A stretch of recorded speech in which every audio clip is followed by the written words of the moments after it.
Halo, assalamualaikum warahmatullahi wabarakatuh. Perkenalkan, nama saya Niko Silda Pangestu dari kelas 1 Fakultas Ilmu Komunikasi Universitas Gunadarma. Di sini saya ingin menjelaskan tentang penyimpangan sosial beserta contoh dari penyimpangan tersebut.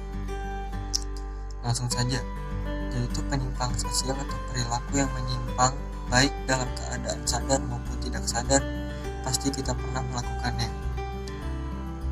Penyimpangan ini bisa terjadi kepada siapapun, kapanpun, dan dimanapun, tempat, waktu, serta kondisinya. Baik itu penyimpangan kecil atau besar, dalam skala luas maupun sempit, tentu akan berakibat terganggunya keseimbangan kehidupan masyarakat. Suatu perilaku dianggap menyimpang apabila tidak sesuai dengan nilai-nilai dan norma sosial yang berlaku pada masyarakat. Secara umum, pengertian penyimpangan sosial adalah suatu perilaku yang tidak sesuai dengan tata kelakuan di dalam masyarakat, sehingga seseorang yang melanggarnya akan dianggap sebagai pelanggar dan harus dihukum sesuai dengan ketentuan yang sudah berlaku. Berikut contoh dari penyimpangan tersebut. Inilah rekaman penangkapan dua oknum pelajar SMK berinisial DK dan AN ketika bertransaksi narkotika sintetis jenis tembakau gorila. Kedua pelaku diringkus anggota Sat Narkoba Polres Bengkulu bersama seorang pengedar berinisial TD. Dari penangkapan itu, polisi turut mengamankan 1 paket sedang dan 8 paket kecil tembakau gorila beserta barang bukti lainnya. Polisi mengungkapkan, 2 pelajar yang ditangkap itu sudah 2 kali membeli narkotika sintetis yang dipesan melalui media sosial. 1 paket tembakau gorila itu mereka beli seharga Rp200.000. Sementara pengedar berinisial TD adalah target polisi karena terlibat jaringan pengedaran narkotika di wilayah Bengkulu. Telah melakukan transaksi narkoba dan kami amankan berikut BB 8 linting tembakau sintetis atau tembakau gorila. Dengan pelaku pertama inisial DK, usianya 16 tahun, ya masih anak-anak, statusnya pelajar STM. Yang kedua inisial AN, usia 18 tahun, sama juga statusnya pelajar di STM. Kasus narkotika yang melibatkan 2 pelajar ini masih diproses penyidik Sat Narkoba Polres Bengkulu.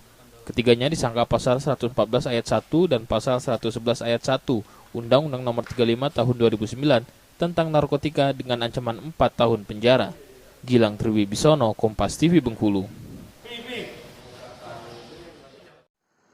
Isi dari penyimpangan ini yaitu 2 orang pelajar di kota Bengkulu diringkus polisi saat baru saja bertransaksi narkotika sintetis.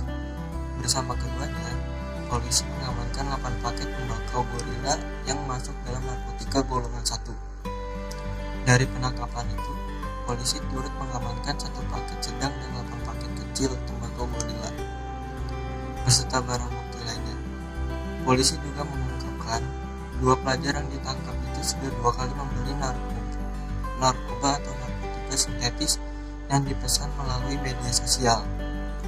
1 paket tembakau gorila itu mereka beli seharga dengan Rp200.000. Kasus narkotika yang melibatkan 2 pelajar ini masih diproses penyelidik Sat Narkoba Polres Bengkulu. Ketiganya disangka pasal 114 ayat 1 dan pasal 111 ayat 1 Undang-Undang Nomor 35 Tahun 2009 tentang narkotika dengan ancaman 4 tahun penjara. Kasus ini termasuk dalam teori divergent association, yaitu menurut Edwin H. Sutherland, penyimpangan bersumber pada pergaulan yang berbeda. Seseorang mempelajari perilaku penyimpang melalui pergaulan, misalnya penggunaan narkoba. Yaitu tanggapan saya, pintar-pintarlah Anda memilih pergaulan yang baik dan jauhi pergaulan yang buruk. Jangan sampai Anda terjerumus ke dalam penyimpangan sosial seperti contoh berikut, karena dapat merusak tubuh Anda dan selain itu dapat merusak hidup Anda juga. Cara mencegah kasus tersebut yaitu mengetahui berbagai macam dampak buruk narkotika atau yang bisa disebut narkoba. Dan Anda jangan pernah untuk mencoba-coba menggunakan narkotika kecuali atas dasar pertimbangan medis atau dokter. Terima kasih. Itulah yang dapat saya sampaikan. Selebihnya mohon dimaafkan. Wassalamualaikum warahmatullahi wabarakatuh.